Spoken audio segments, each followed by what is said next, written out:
til að kristni var orðin að fenómeni í Rómaríki. Helgi Ingólfsson, hann þýddi bók eftir Anthony Burgess sem var nú svona bókmenntastjarna á síðustu öld. Kannski þekkja flestir hann fyrir að hafa skrifað Clockwork Orange sem kannski eitthvað rétt að þýða núna því að það fjallar eiginlega svona hvernig það var glíma við strákagengi.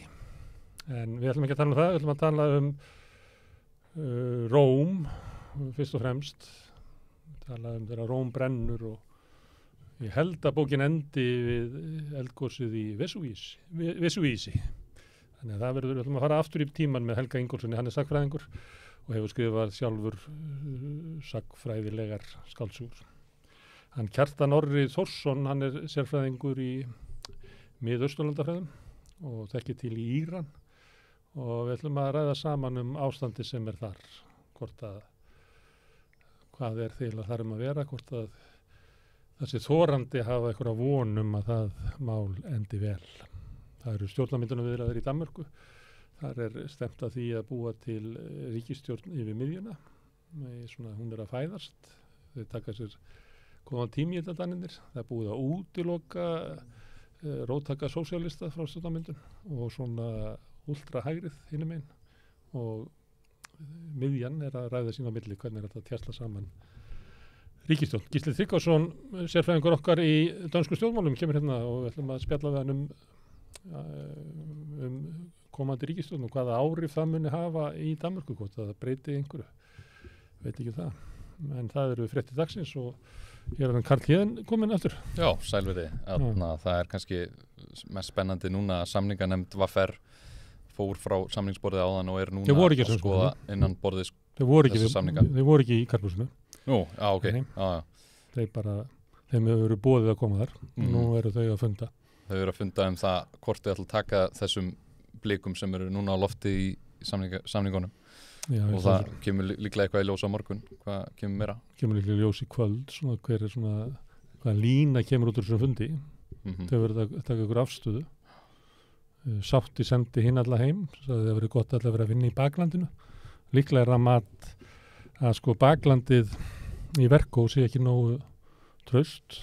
Það skiptir svolítið máli ef að Vilhjálmur Birgissyni ætlar að takast að koma þessu samningu saman að það fer síðan með starfsgreinasambandið án Eflingar er náttúrulega stort og merkilegt og allt það en það VR og Efling fyrir utan er náttúrulega, þú veit, komið bara með 70.000 mann Þessar tölur sem eru 120 sem er í ASÍ öllu Já, þessar tölur sem eru komna núna eru náttúrulega ekki eitthvað sem að Ragnar sá fyrir sér að myndi koma út úr þessum samningum en Vilhjálmur virðist pressa á það að hann vil fá stutta samninga núna þegar hann vil koma peningum til fólks strax Ragnar gekk frá borði í síðustu viku út af þessu og lýsti viðræðunar árangurslausar sem að því það hann ætlar að fara til síns fólks og metastöðuna vilja til verkfalla og það lá bara meira við sögum frá þessu samstöðunni, hvað var í þessum það sem er liggur á borðinu núna auðvitað getur þetta hreyfst eitthvað á milli daga en þetta var svona cirka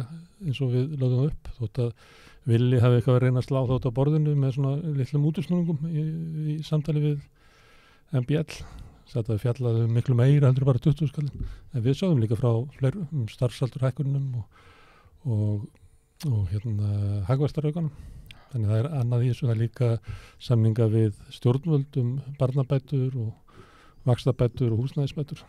En er þetta einu svona að ná að dekka verðbólguna? Nei. Ég fæði ekki út. Nei, það verður að teljast mjög lélegt. 4% hækkun, það er náttúrulega meira því að 4% miðað við 500 skallin, þannig það eru prósentur eru meiri þar fyrir neðan. Í það sem er 9,5% verðbólga er náttúrulega það segir sér sjálft. En hvað finnst þér að Vilhjálmur Birgisson hann er að pressa þessu, hann vil ná samningum núna í styttri tíma svo peningar komin? Ég vil vera að semja síðan 2004 eða eitthvað þannig að það er ekki eins og hann veit ekki hvað hann er að gera hann metur stöðuna þannig eiginlega að það sé ekki hægt að sækja á meira og það er líka þannig að metur stöðuna þannig að fólk sé vanda að því að verðbólgan er búin að vera að éta upp kaupmáttinn og étur hann mest upp hjá þeim sem að er með minnst á milli handana það fólki sem eyðir mestu í mat og í húsnæðiskostnað. Það þyrfti að búa til sér vísitölu fyrir það fólk, það mesta hækkunin þar. Og hann metur sem svo að það bara skiptir rosalega miklu máli að ná samningu strax og að fólki fái einhverjar bætur sem fyrst. Hjá Ragnari sem hann hefur komið hingað við Rauðaborðið og hann hefur stundað rannsóknir, hann hefur komið hagdeild upp í VR sem hefur verið að skoða fyrirtæki og afkomið fyrirtækja og þeir horfa ofan í það og segja þú veist þessi hugmyndum að þessi ykkur óvissa í efnahagslífinu bara röng. Það bara bullandi góðar í öllum fyrirtækja sem við skoðum. Þú veist það bullandi góðar í sjávarútvegi, álverónum, ferðaþjónustur búin að jafna sig. Það bullandi hagvöxtur og Kjararannsóknarnefnd kom með upplýsingar í gær. Gefur skýrslu 2 ári og þar fyrst farið yfir bara efnahagsástandið og þar kemur bara fram að það bara gott. Það hagvöxtur, miklu meiri en annars þar. Það ekkert atvinnuleysi, það mikil vöntun á starfsfólki.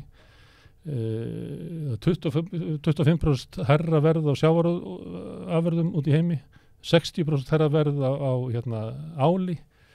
Þú veist. Þetta stórskrítið. Já, en svo segir náttúrulega þessi óvissa framöndan sem en það nefnilega undanfarna daga, að þá verður að segja, þú veist, það er alltaf sökkva, þú veist, það stöðnun í Evrópu. Mikil verðbólga þar sem að mun éta niður að grafa undan efnaðinum. Undanfarna daga hafa nefnilega verið að koma fréttir sem jákvæðar þannig. Það er svo sé búin að ná toppi af verðbólgunni. Þannig að Ásgeir Brynja var í gær sem að hann var einn af þessum sem sögðu að það er ástæðulaust að hækka vexti að þetta bara verðbólguskot sem að gengur hjá. Þetta út af hækkun á orku og þegar það kemur skilur þá kemur svona mikil hækkun í verðbólgunni en síðan lækkar það ekki og hækkar heldur þá heldur verðbólgunni ekki áfram að vaksa. Þannig að við höfum bara að hleypa þessu frá. Þetta gangi yfir okkur, ganga sinn vanagang. Og það voru fáir sem voru orðnir á þessari skoðun. Hann sagði að hann hefur verið 5% kannski í hagfræðinga sem að trúðu þessu. En nú verið þeir aftur byrjaðir að þóra að tjá sig þetta. Að það var sérstök verðbólga sem kom út af Úkraínustríðinu og hún bara rennur hjá og svo bara hjaðnar hún aftur þegar skotið komið inn í kerfið. Og nú er þetta aðeins að jafna sig með í Evrópu að gasverðið er aðeins að búið að minnka og svona og við sjáum verðbólgan líka aðeins búin að lekka og spannar og svona. En er hægt að rekja það til aðgerða Seðlabankans? Maður þekkir þetta ekki nógu vel. Nei, ég held ekki. Verðbólgan er þrískipt. Það er húsnæðismarkaðurinn sem er bara heimatilbúið vandamál, ólíkt vandamál. Húsnæðiskreppan bara spennur upp verð og vaxtalækkanir Seðlabankans kostuðu olíu og þann eld. Það voru einhver merki það í haust að verður að draga úr hækkunum á húsnæðisverði en ég held að sé engin sem er að halda því fram að svo sé ennþá Síðan með innfluttu verðbólguna sem við ráðum ekkert við og Seðlabanki getur ekki stoppað. Hann getur drepið húsnæðismarkaðinn.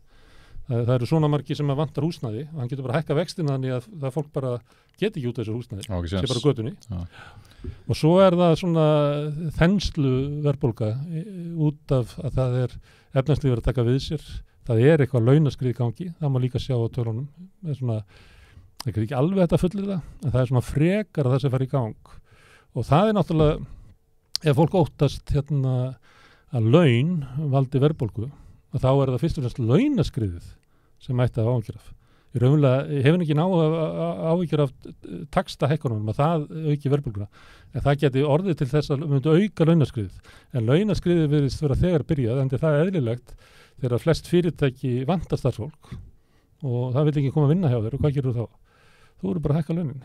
Þannig að það fyrir fólk að eitthvað neginn. Já, eða þá að ég segi við þig ég vil ekki vinna lengur en ég fá hærri laun því að ég get bara fengið vinnu í búðinni þá liðina.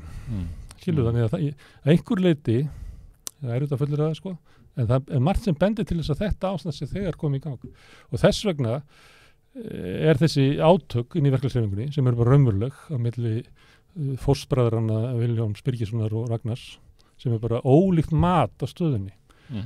Ragnar hefur metið hingað til að það væri sóknarfæri miklu betri samninga. Annars vegar hærri hækkanir og hins vegar hægt að sækja harðar á stjórnvöld. Sama með Eflingu. Efling einmitt vissulega ekki að bakka með neitt. Þau halda áfram. Þau halda sínum kröfum. En ef að starfsmannasambandið og VR semja á þessum nótum að þá verður svona taktísk sóknarstaða efling mjög erfið, það bara þannig.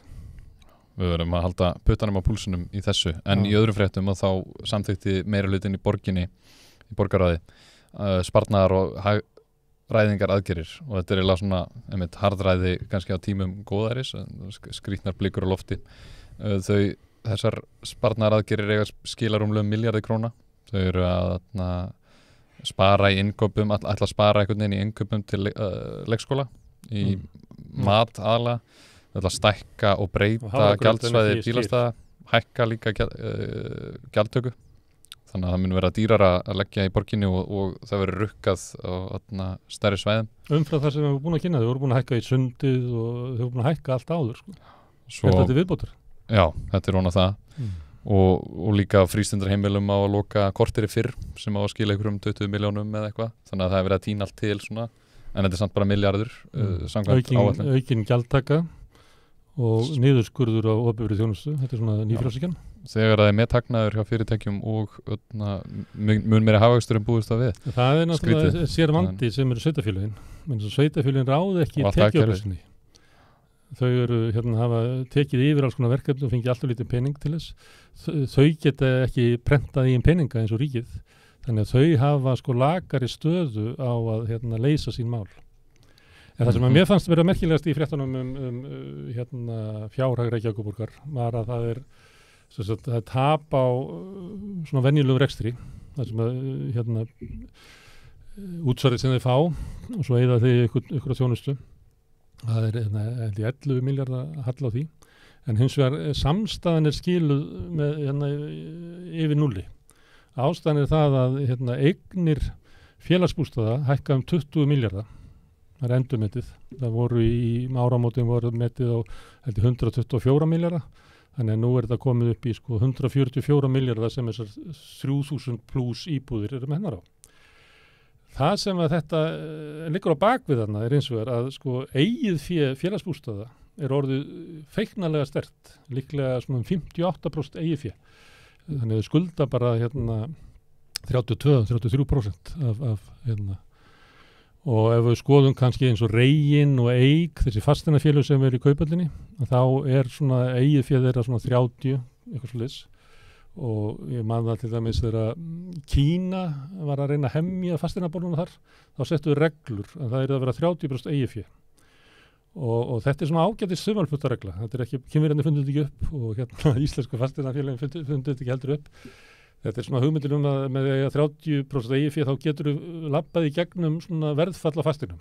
Núna voru þeirra vextirnir hækkuð í Svíþjóð eftir mikla fasteignabólu þá fjall fasteignaverðin 14%. Þannig að ef þú átti 30% þá áttu þarna borð fyrir bára. Þannig að 30% er bara að þykja vera svona sólid. Ef að félagsbústaðir myndu segja, já við ætlum bara fjárfesta fyrir allt aflið sem við höfum geymt inn í steypin okkar og taka bara lán til þess að byggja húsnæði en halda 30% eigið fé sem er bara sólid, þykir bara gott í Evrópu, Ameríku, Kína að þá getur byggt 4.000 íbúðir.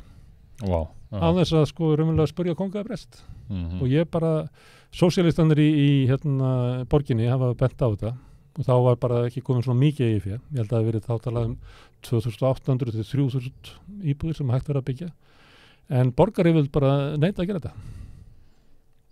4.000 íbúðir, það eru, ég held ég, svona 100 og kannski 50.000 pluss íbúðir á höfuðborgarsvæðinu.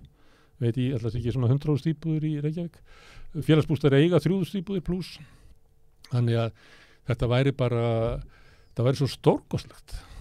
Þú tækir 4.000 sem að standa verst í Reykjavík og kæmir þeim í örugt og ódýrt húsnæði. Og já, út af okkur leigumarkaðinum. Ég meina það er bara að því að það er hækkað svona verð að þá getur þú tekið lán. Þú fengir bara mjög góð lán með að við, það vilja allir lána þér ef þú átt íbúðarhúsnæði til framtíðar. Já, ef félagsbústaðir væru einkafyrirtækja þá væru þeir búin að taka risa lán núna, þau var ekki með svona hátt hlutfalla eiginfjármennir sem eiga Símann félagsbústaði, þá væru búin að greiða sér út svona 50 milljarða. Eða notið allt til að taka meiri lán og gera eitthvað til þess að græða meira seinna. Þeir eru hættu því Nú er bara eins og í Origo eða Símanum eða nú alltaf Sína að gera það sama. Bankarnir eru að gera það. að nú aðal línan eiginlega að bara taka og greiða eigendunum alla leynda eignin í fyrirtækjum. Það engin svona hugmyndur að byggja upp eitthvað stórt fyrirtæki og gera eitthvað meira á símanum. Bara, þessi kallar myndu bara soga félagsbústað innan.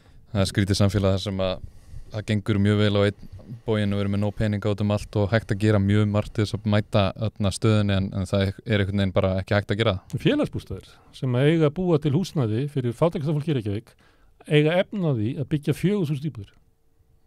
Og ég bara skora eitthvað að reyna að veffengja það með eitthvað. Tekundi það, skora á að gera það.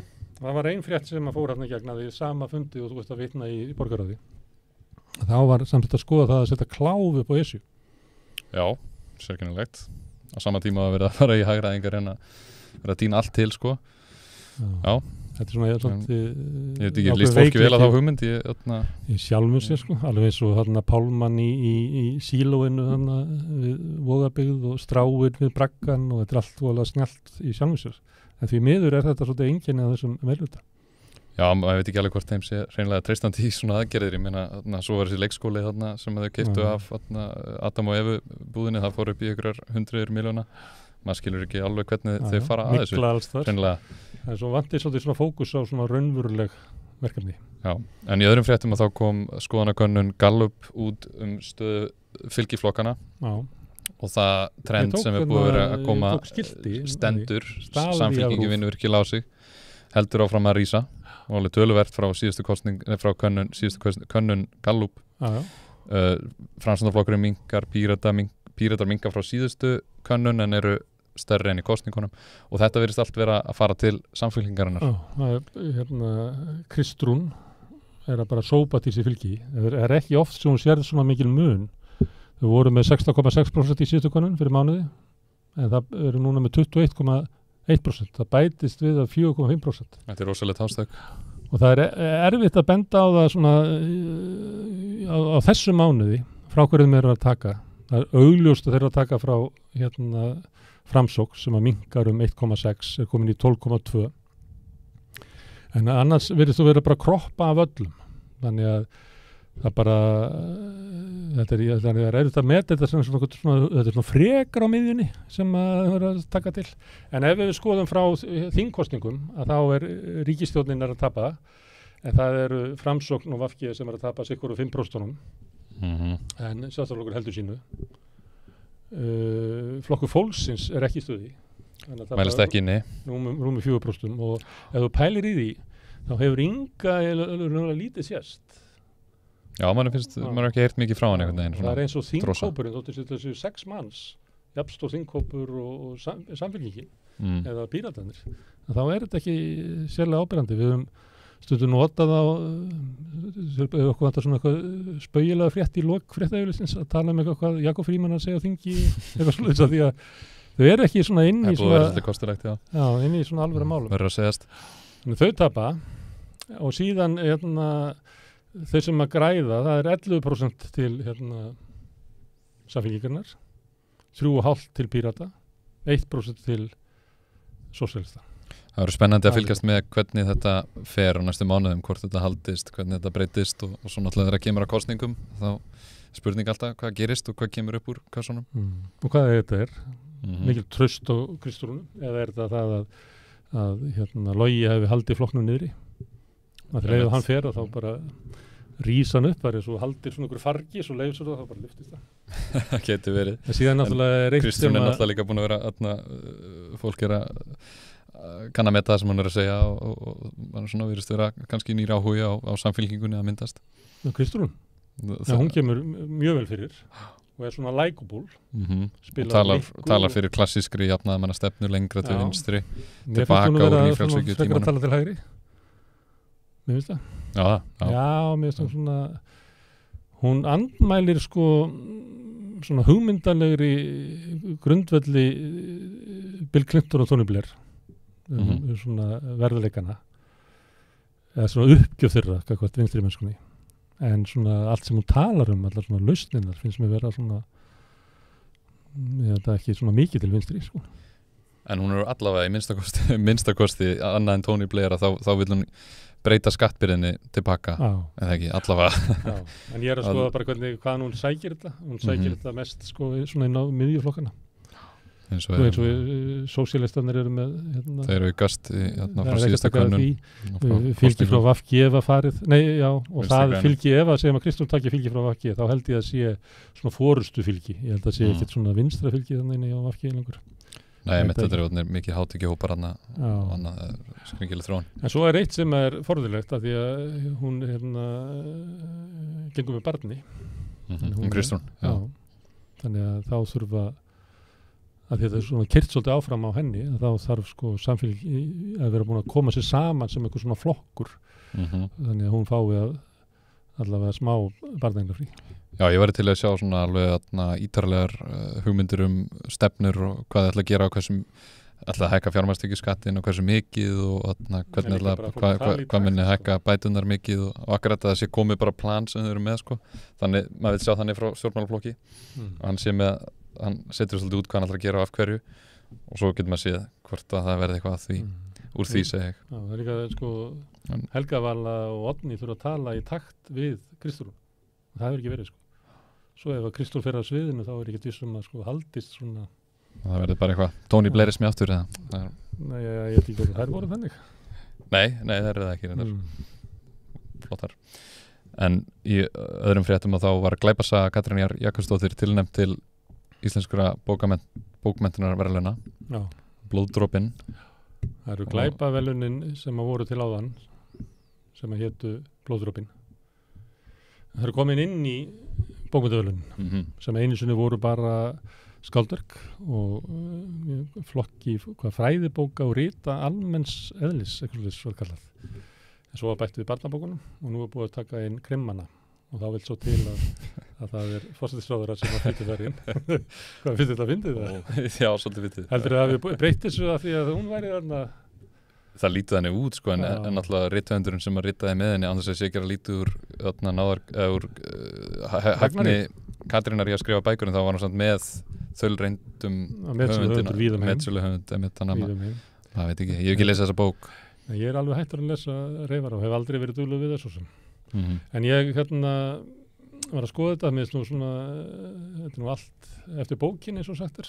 Það eru þeir viðmælendur okkar við rauðaborðið sem eru tilnefndir til fræðibóka. Það er Stefán Ólafsson sem kom hingað og talaði við okkur um baráttunum Bjarginnar.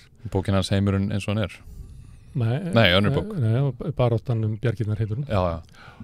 Og svo Kristín Svava Tómasdóttir sem kom hingað og talaði um 100 ári Þingólfsstræti farsóttarhúsið.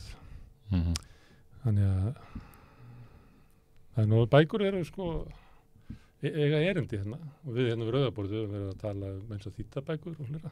Því að bækur eru náttúrulega erindi inn í samfélagsumræðuna. Hún Katrín, hún þurfti að fá eitthvað nema Reyfararnir, þeir eru það ekki sko. Þeir eru bara til skemmtunar. En hún Katrín fekk svona sérstakt leyfi eða ekki til að fjalla eitthvað svona upplifun hennar í embættinu. Hún ætlaði að koma því einhvern veginn inn í bókina. Ég man að Sjón vildi ekki mæta eitthvað þar sem hún átt að mæta. Hún tóð sér tilbaka. Í gamla daga, þegar þú varst ungur, þá var Davíð Oddsson forsætisráðherra. Og hann var með svona drauma að vera svona Hannes Hafstein eða Snorri Sturluson, svona skáld stjórnmálamaður. Og hann var alltaf pínulegt að skrifa ykkur svona smásögur, en hann eins og ortan sálm. Þann Davíð Oddsson? Davíð Oddsson. Okay, ég verði til að heyra það. Og þá var stokkið til og Gunnar Þórðarsson samti lag við þetta. Það var birt á miðopnu Morgunblaðsins í stóru letri og þá á aðfangadagskvöld var þetta sungið í Ríkisútvarpinu, sjónvarpinu, sem bara hátíða dagskrá bara rofinn, sálmur eftir forsætisráðherra. Og mér fannst þetta eitthvað svona skrítið, þannig ég fór þá að svona rannsaka hvernig með svona þjóðhöfðingja sem eru að við þekkjum til dæmis að hún teiknar Þórildur Danadrottning og eitthvað hlera. Og þá var mér sagt eða las einhvers staðar að Saddam Hussein, hann samti leikrit. En hann sá sóma sinni því að það var undir dulnefni og þetta var sýnt í þjóðleikhúsinu í Bagdad. En hann vildi ekki gangast við þessu. Það fannst að vera óþægilegt fyrir sko fólkið að þurfa að klappa að þetta væri eftir hann og gagnrýnendurnir myndi skrifa og mynda. Það ekki, Íslendingar hafa ekki truflast þessu. Það var alltaf einn svona leikrit eftir borgarstjórinn Reykjavík sett upp í Borgarleikhúsinu og ég gerði ykkur athugasemdir við það, en það, fólki fannst það bara frálegt, ekki athugasemdir við það. Og svo var það líka, sem er nú kannski gleymd saga, að þegar Árni Jónsson var formaður fjárveitinganefndar, að þá spilaði symfónían Svítu eftir hann. Það er eitthvað sem hjálpa honum til þess að skrifa þetta út fyrir hljómsveit. En hvað heitir hún Heimakletts Svíta? Nei, ekki Heimakletts. Hvað heitir aftur fjallið í Vestmannaeyjum? Ég greið þetta upp í... Heimaklettur? Nei, ég greið þetta upp. Þá var það spurningin, sko, er það báðulegt að symfónían sem er háð fjárveitingum spili tónverk eftir forma fjárveitinganefndar? Það er svolítið svona grátt svæði. Ísland er að gráða svæði. Já, klárlega, en svo veltum maður einmitt fyrir sem eins og Saddam Hussein, sko, hann væri nú líklega til þess að vilja taka heiðurinn fyrir eitthvað svona, en hefur hann ekki verið að koma einhverjum svona samfélagslegum hugmyndum á framfæri í gegnum leikritið, myndi maður ímynda sér og kannski að beita sér til að íta leikritinu svolítið upp og gera mikið úr þessu. Ég veit ekki hvort það sama að gerast í glæpasögun hennar Katrínar. Ég veit ekki, ég þekki ekki Saddam eða kynntist honum ekki, hann er fallið frá. Hann er ógeðfelldur maður. Svo getur hann alltaf möguleiki á því, hann hafi verið frábært leikskáld, þótt hann hafi verið rosalega lélugur einhversira. Já, mögulega, hann er snertaður sem hann svona einhvern veginn getur komið að út frá sinni upplöfun sem siðblindum morðingja. Lífið er bara skrítið og mannskepnan undarlega samsett. Það er ekki verið fréttum. En þú veist hvernig hann... Við erum komið svolítið út úr fréttunum. Þú veist hvernig hann tók völdin í Bahat flokknum sínum. Það eru heyrt á sögu hvernig hann búinn að vera að segja að það væru svikarar og svona innan flokksins og boðaði alla á fund og svo var hann bara að telja upp nöfn á svona frekar handofskenndu liði og þau voru síðan tekin út og mikið hann bara skotið. Ég held að þú séð þetta. Já, þetta var sjúkt. Herðu, en við ætlum að snúa okkur að miklu mildari stjórnmálum í Danmörku. Gísli Tryggvason ætlar að leiða okkur í gegnum hinn huggulegu stjórnmál Danaveldis.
Það er Danmörk, þar er hefur verið lengi svona system í stjórnmálum. Það er rauðblokk og bláblokk, þannig að kjósendur vita hvað þeir eru að kjósa. Og sumir á Íslandi hafa sagt að við ætlum kannski að taka þetta upp, þetta er eiginlega gengur ekki að vinstra fólk sé að kjósa vinstri flokka sem að síðan mynda hægri stjórnir. En núna er þetta bara system að brotna í Danmörku eða eitthvað leyti, Gísli Tryggvason, sérfræðingur okkar í Danmörku.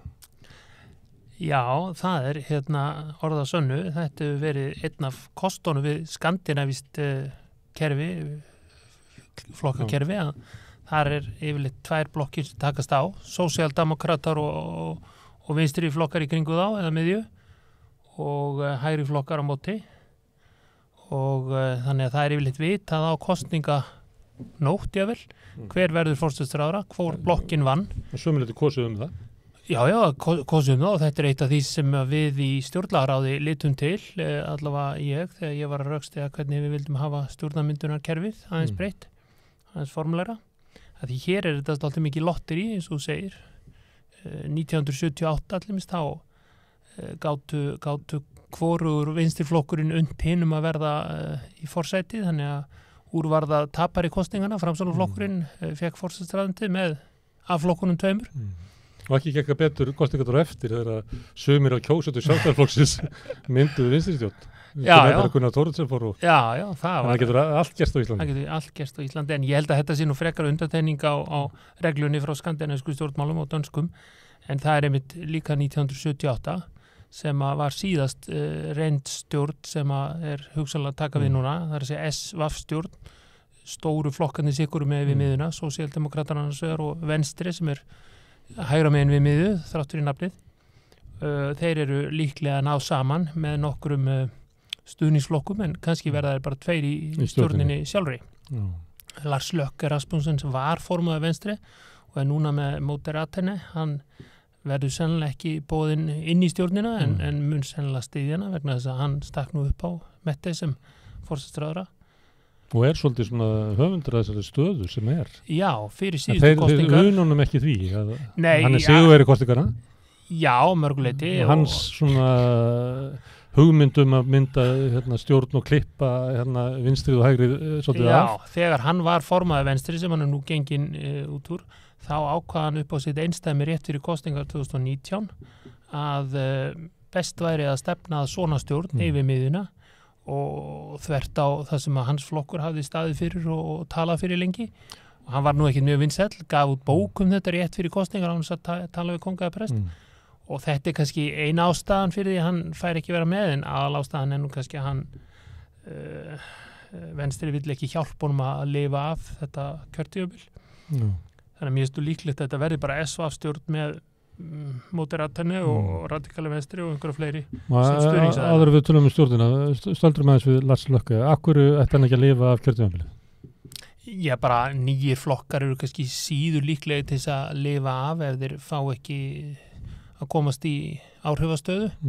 Því þá kannski fellur að nýja brumið og borgaraflokkur, Albertskuminsson, miðflokkur. Allavega var ég með þá kenningu hérna þegar ég var að stúdera þetta mikið fyrir nokkrum árum að svona flokkar í kringum fólk lifðu sjaldan nema 1-2 kjörtímabil nema hvað sést þetta væri og þá er það yfirleitt að þeir eru ekki í kringum fólk, það er að segja ef þeir eru stofnaðir í kringum hugmyndir eins og kvennalistinn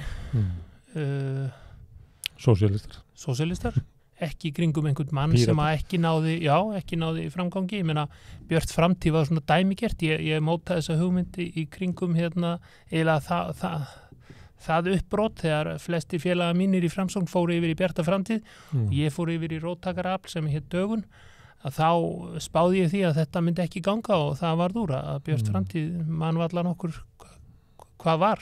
Þannig að Moderaterna, það er ekkert öðruvísi þá heldur en Venstri nema kannski bara þessi hugmynd Lars Løkke að hann eigi að vera þarna.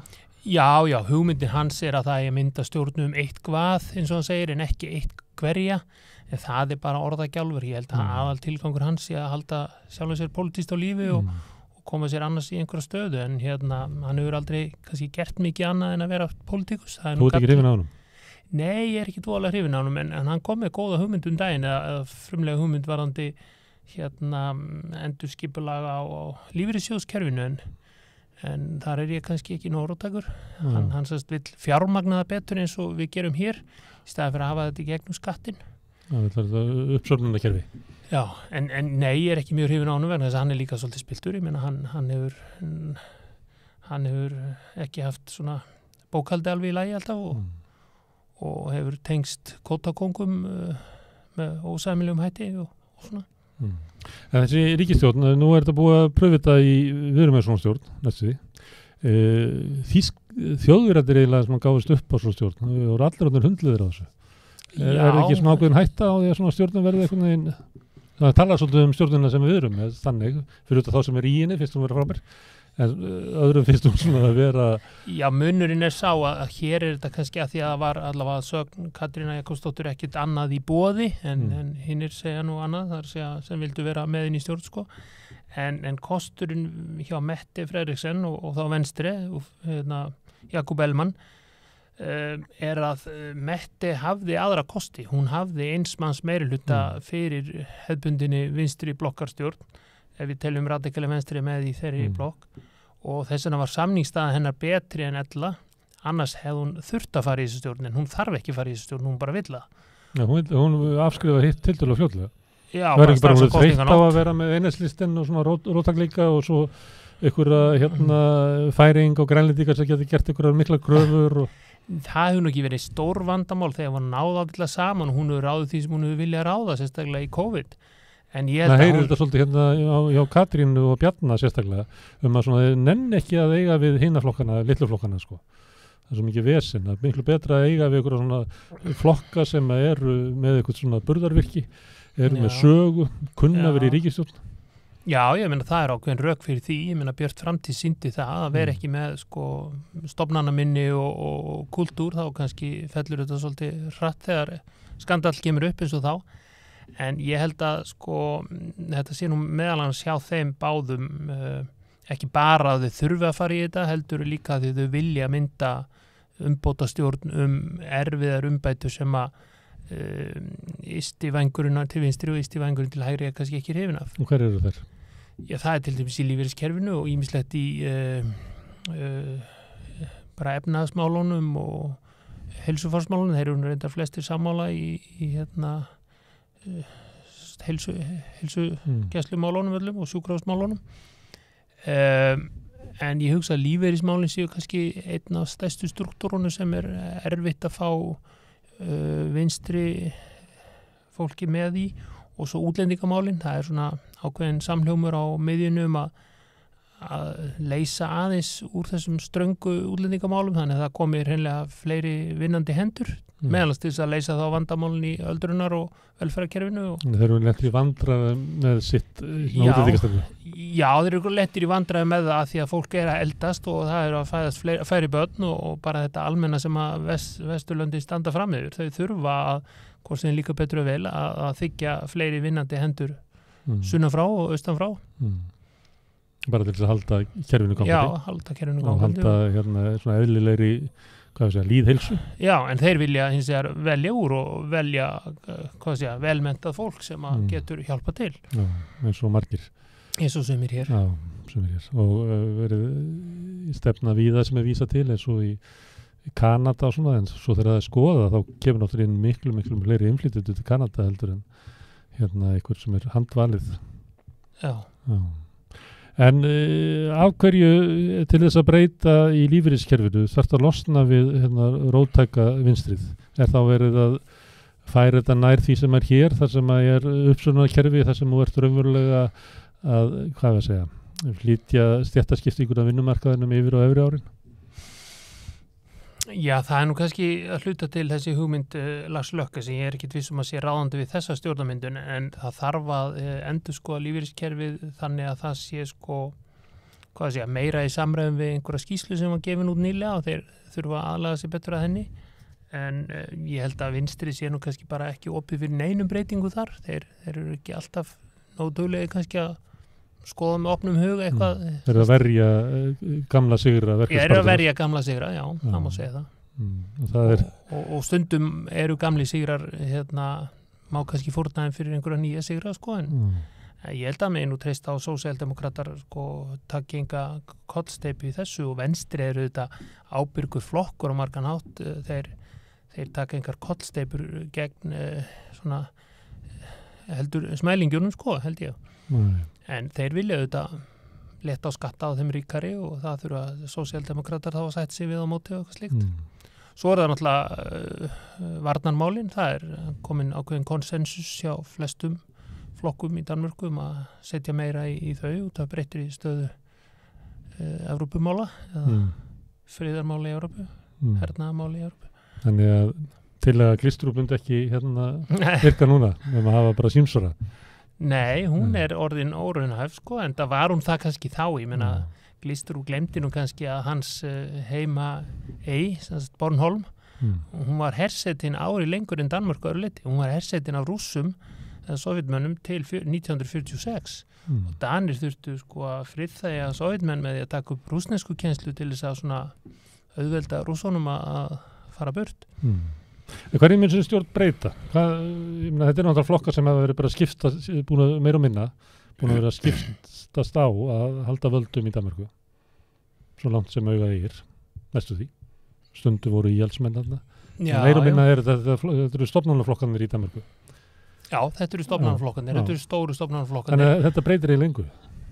Nei, ég held að þetta verði engar kollsteypur. Ég meina það verði ekki kollsteypur í útlendingamálum, það verður eitthvað liðka til fyrir því að fá allavega velmenntað vinnuafl frá útlendum. En fólki til þess að vinna, mér slegir þetta bendar á það, fólki sem að vinnur á öldrunarheimilunum er ekki velmenntað vinnuafl, sko. Nei, það er að vísu rétt. En þeir vilja sko fá fleiri hendur af öllu tægi, líka ódýran starfskraft. Maður heyrir þetta hérna, svona viðrist tala svona, það sem okkur vantar bara vinnandi hendur, svo alltaf verið að tala um það, þú veist að við viljum fá bara góðar hendur, svo hittir alltaf bara ömulegt fólk sem við þórum ekki að segja að við þurfum nauðsynlega á að halda. Þetta er náttúrulega ekki rosalega sólidarist ef að Vesturlund alltaf bara að fá velmenntar og gáðar hendur. Það sem ég er að stíka upp á, þetta sé yfirvart, að þú ert raunverulega að liðka til vegna þess að við verðum að fá fólk til að vinna hérna. Alls konar störf og þú bara segir þetta við þína kjósendur sem eru íhaldsamir að þú ætlir að velja hér bara einhverja uppfinningamenn sko. Það er ekki þannig, það er ekki að vera að flytja það inn sko. Nei, en þannig að munu þeir ekki allir koma til Danmörku eða Ísland sko, einhverjir Einsteinar sko. Þannig að breyti ekki hlýtur að vera pólitískt. Er þetta erfitt fyrir annan flokkin eða kjósendur annars flokksins að sætta sig við þetta eða hvarf hugmyndunum rauða og bláar blokkir bara eins og Dögg fyrir sólu?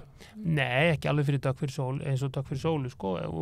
Jakob Ellemann hefur þurft að tala sér svolítið inn í það, en hann var mjög harðorður í garð Mette Frederiksen að henni væri ekki treystandi og hún væri brotleg við stjórnarskrána og annað, þannig að hann hefur svona smám saman þurft að tala sér inn í það að nú geta hann kannski farið að treysta henni og það sé eitthvað sem að megi byggja upp og svona, það sé ekki eitthvað sem komi strax, þannig að þau þurfa sennilega bara þess vegna að taka nokkra vikur í þetta og svo er þetta flókið. Ég held að komi stjórn fyrir jól þá verða menn svona búin að gleyma þessu einhverju leyti sem hann sagði og sætti sig við þetta meira leyti. Það eru margir náttúrulega sem vilja vera ráðherrar og ýmsir sósíaldemókratar sem verða þá ekki ráðherrar því að nú þarf að deila ráðherrasætunum á miskusti 2 flokka.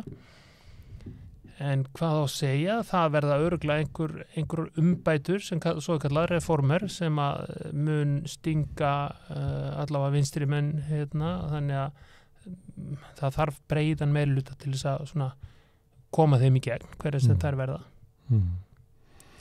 Hérna, ég var á einhildlistin sem vann stórkostlegan kosningasígur í Kaupmannahöfn bara var ekki fyrir árinu, bara í vor.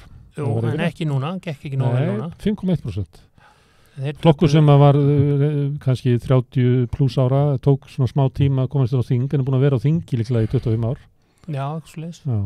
En þeir fengu ekki góða kosningu nú. Nei, og ég kann ekki skýringu, allir að sé ekki bara því að það er ekki sama geislandi stjarnan eins og hefur verið síðustu 2-3 kosningar eða fleiri sko í forsvarin. Hún er mjög frambærileg samt, en hún er kannski ekki eins mikil oratór eða ég kann ekki skýringu á því, ég veit ekki alveg akkur þau... Nú er þetta svona eins og frekar er sagan að vera að byggja flokk og eins og mjög trausta stöðu í höfuðborginni. Já. Stærri en sósíaldemókrata þar. Já. Þannig ég held að þessi flokkur sé komið til þess að vera og hann hefur haft mikil áhrif en hann hefur auðvitað stundum bara verið andvíg úr því sem að vinstristjórnin er að gera en þurft að sætt sig við það, en þess að hann vill ekki velta stjórninni og fá hægri stjórn í staðinn. En ég kann ekki skýringu á þessu bakslægi, þetta var ekkit frábær framistað hjá þeim og náttúrulega ennþá verið hjá Radikale Venstre sem að fengu síðan strax nýjan formann. Þau náttúrulega bara vinguðu meir helming. Já, en það gera þeir yfirlega Radikale Venstre, sko. Þeir hafa stækkað og minkað þannig að til skiptis í 100 ár. Þú hefur mælt dansk stjórnmál, það verður svona meiri svona umræða raunveruleg mál í kosningabaráttunni. Þú fylgist með þessari kosningabaráttu. Er þetta ennþá svoleiðis að Danir geti dregið í gegnum þessar stuttu kosningabaráttu sínar umræðu mikilvæg mál, þannig að það verði til eitthvað svona sensus hvað þjóðin vill? Já, mér finnst það. Mér finnst umræðu þættinir þar miklu þroskaðri og betri og þáttastjórnundur góðir og það er minna svona upplaup eins og við tölum hér síðast eða þar síðast sko að menn koma með einhverjum svona kostingabombu eins og gömlu vini mínir í Framsókn gera gjarnan sko. Þannig að þetta yfirleitt eins og radikali venstri, þeir bara standa og falla með stefnu sinni þó hún sé óvinsæl og taka þá bara skellinn og svo kannski sjá kjósendur að það sé næst. Radikali venstri er ekki alltaf að hlaupa eftir einhverjum skoðanakönnunum. Það er kannski frekar sósíaldemókratar sem gera það svolítið og setja eitthvað á oddinn og síðast var það svoköldu Arne Pensjón sem við ætlum einhvern að helga sérstaka umræðu, þar segja snembær lífeyrir held ég að hafi kallað það út af erfiðisvinnu fólki já sem að hefur náðu í gegn já, þetta er bara djásnið í krúnu sósíaldemókrata, þannig að þeir mun ekki gefa það eftir og ég held að venstri mun ekki eins og leggja það til sko, þannig að venstri er búið að sætt sig við að þetta er komið til þess að vera og á móti er það auðveldra kannski fyrir sósíaldemókrata að sætta sig við einhverjar aðrar almennari breytingar á lífeyriskerfinu eða ellilífeyriskerfinu.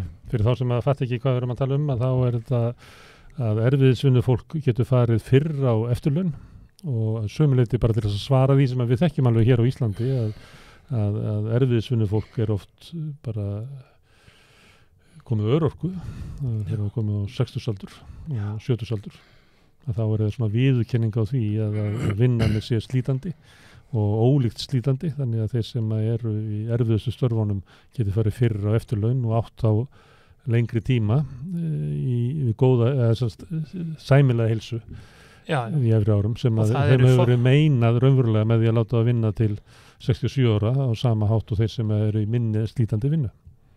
Já, ég veit ekki akkur menn tala alltaf 67 ára sko, en þess að menn getur nú fara að taka lífeyri sko upp úr 60 og svo að þurfa ekki að hætta að vinna allavega hinn ofnbæra fyrir 70 sko, en 67 ára er bara oft nefnt að því að þá fá menn ellilífeyri sem er nú kannski ekki stór hluti af tekjum margra eldri borgara vonandi.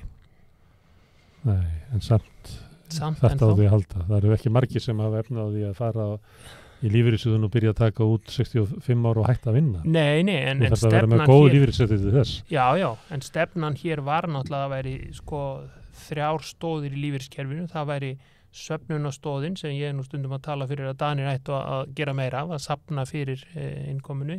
Svo séregna lífeyrissparnaðir sem komum til aldamótin og svo væri ellilífeyrin frá ríkinu meira svona þriðja stóðin eða varaleið sko. Það er náttúrulega betra að vinnumarkaðarnir standi undir lífeyrinum sjálfur ef að lífeyrissjóðnir eru vel reknir sem á deilum hvort þeir eru en þeir eru þó betur reknir en þeir voru þegar þeir voru sko 100-200 nú eru þeir mun færri þó ég hef ekki tölað Ég til að deila við þetta söfnunarkerfið og réttlæti í því en við gerum það ekki núna í kvöld. Nei, gerum það ekki núna. En við ætlum að tala snembæra, kannski setjum það saman í umræðum lífeyriskerfið. Herðu, Dani voru sendir heim HM, þú er ekki á að hópa það? Nei, bara alls ekki. Vissir það ekki kannski? Nei, ég vissi það ekki. Þú fylgist vel með í Danmörku, þá er það bara ef það slýsast eitthvað inn í aðra fréttir áður en ég næja slökka, sko, þá frétti ég á þessu og svo er þetta náttúrulega alls þar á Facebook og Twitter, sko, þannig að maður kennst ekki hjá því. Ef þú værir að sækja fréttirnar í blöðin, þá myndur þú taka eftir þessu, því að þetta eru forsíðunar. Já, það er langt síðan ég fletti blöðum reglulega. Þannig að þeir grétu á forsíðunum í morgun. Já, greiðin. Herðu, takk fyrir Gísli að koma og tala um huggulegu stjórnmál í Danmörku. Já. Við ætlum að snúa okkur til Íran þar sem að stjórnmálin eru ekki eins hugguleg.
Já, ég endaði samtalið við hann Gísla segja frá því að Danir hefðu verið sendir heim af HM og það var harmagrátur þar á forsíðunum.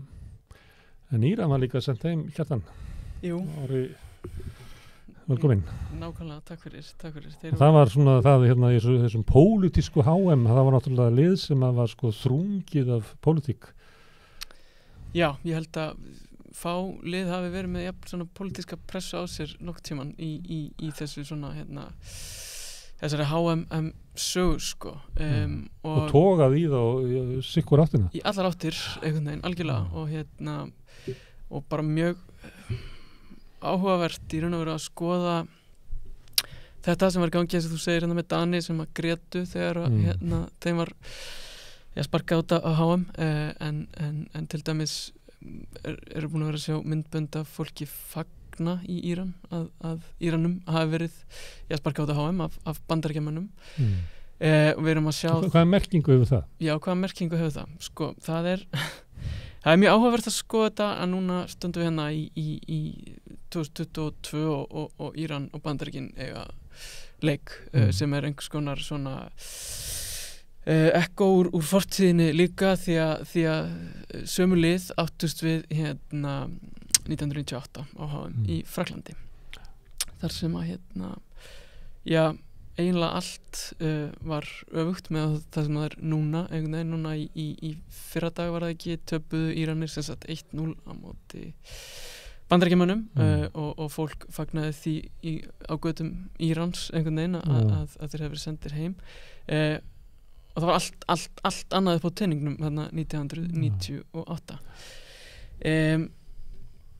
ástæðan fyrir því er náttúrulega 1998 var kannski svona hápunktur bjartsýni í Íran hjá fólkinu og svona það var nýverið búið að kjósa nýjan forseta sem að heitir Khatami sem var svona umbóta klerkur hafði verið til dæmis áður menningarmálaráðherra og undir hans stjórn var opnað fyrir blaðútgáfu og það var svona aðeins verið að leysa svona þessi bönd sem að höfðu verið á fólki frá byltingu 79 Glasnost Já, það er, við heldur sem við búin að tala það með þetta að honum hefur verið líkt við Gorbachev til dæmis og Khatami sem sagt og það er rosa mikið bjartsýni í gangi og við erum að tala náttúrulega kannski svona 20 ár cirka frá byltingu sem þýðir að það er eiginlega ný kynslóð komin til,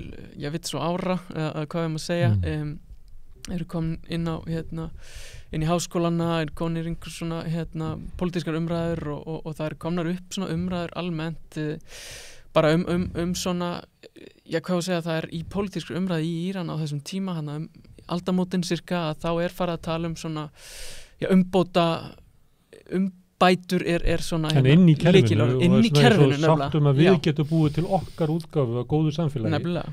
Með íslam og með þetta á grunni þessara byltingar sem að gera og þetta svona hugmyndir sem eru þú veist við getum ekki túlka kannski orð Guðs eru alltaf orð Guðs en við getum túlkað þau á einhvern ákveðin hátt og þú veist að það er að koma hana fram menn eins og Abdul Karim Soros sem að þú veist hefur verið kallaður eitthvað Martin Luther Íslam og svoleiðis sem er þú veist ég veit þurfa nú ekki að leggja dóma á þá yfirlýsingu en það er kannski svolítið lýsandi fyrir stemninguna sem er í gangi þá 98 og nú er þetta sámaður til dæmis var einn af þeim sem var í því ráði sem að svona endurskoðaði svona háskólanámskrána eftir byltingu og svona snýst svolítið þarna frá 80 þegar hann er að svona hreinsa út úr háskólanum og svo komin hann til 98 sem hann er að fara að pæla í einhverju svona og svona stór maður í þessar umbóta hreyfingu sko. Og svo við erum með hann forseta þarna og það er að byrja þú veist, fólk er farið að gefa út blöð sem að hafa verið svona kannski, það eru svona nýjar raddir einhvern veginn, það er þú veist, ég menna við erum líka að tala að þú veist, Írak stríðið er þá búið að vera lokið í 10 ár því líkur hann 88 Khomeini deyr náttúrulega 89 þannig að þú veist, þannig 10 ár komin frá því cirka bát og það er bjartsýni og það er stemning og það er hægt að sjá, ok, við getum nýtt þetta kerfi sem er komið á, nú erum við bara komið langt frá stríðin einhvern veginn, við erum komin bara með alls konar hugmyndir og getum svona, við erum búin að fá kjósa okkar forseta, þetta var svolítið forseti fólksins sem var valinn 97, nú getum við látið til okkar taka við fólkið í landinu. Og þá kemur enið. Já, sko, já, einmitt, og kannski, ætlaðum maður að inn með fótbolta þarna, að það er kannski þessi svona stóra svona crescendo einhvern veginn í þessu sko að 1998 sigraðir hann að stóra fjandmannin einhvern veginn sem eru Bandaríkin á HM og þetta er svakalega leikur sem að þú veist, það er hann svolítið rammarinn með svona mikilli pressu frá Íransliðin, ég held að Bandaríkjamennum hafa nú verið svona slett sama þennan leik svona almennt. Ég held ekki, það var bara þetta ætti að vera hefndin fyrir sendiráðstökun og guðum þetta bara. Já, það var allan að minni kannski svona stemning fyrir en svona þar heldur en í Íran einhvern veginn. En Íran er til dæmis byrjað að koma hann inn með blómvend og það tekin svona sameiginlega liðsmynd af Írunum og Bandaríkjamönnum hann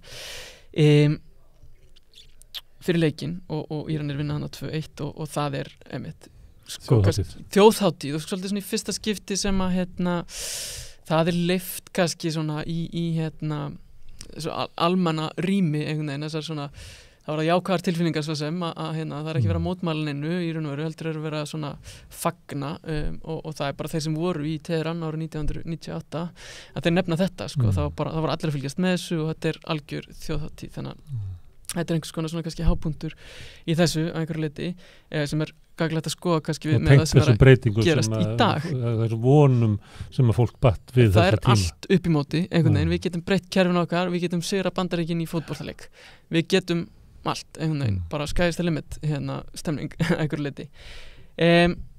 Svo fyrir að fjara undan, bara mjög hratt í raun og veru, ég held að það sé strax 99 sem að við raun og veru við sjáum byrjunina á þessum svona við getum kallað svona mótmæla öldu sem er ennþá í gangi einhvern veginn sem eru stúdentaárir árið 1999 þegar einhverja sem frjálslyndu blöðum er lokað stúdentar segi ég háskóla nemar svona þittast út á götu svona með þá fullvissu að forsetinn sé standi við baki á þeim einhvern veginn og það sé svona þeirra tími og það sé pláss fyrir þetta að og þetta er raun og fyrst skipti sem að er hægt að tala mótmæli kannski í íslamska lýðveldinu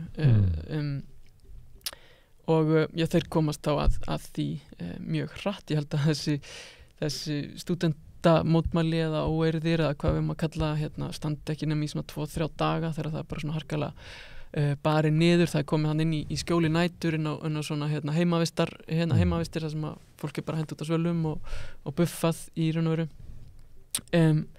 og menn er svolítið að bíða eftir að forsetinn stígi inn í og styðji mótmælendur og þessir háskólanemar og það gerist ekki og mjög líklega að það komið fram einhver svona gögn sem sýna náttúrulega að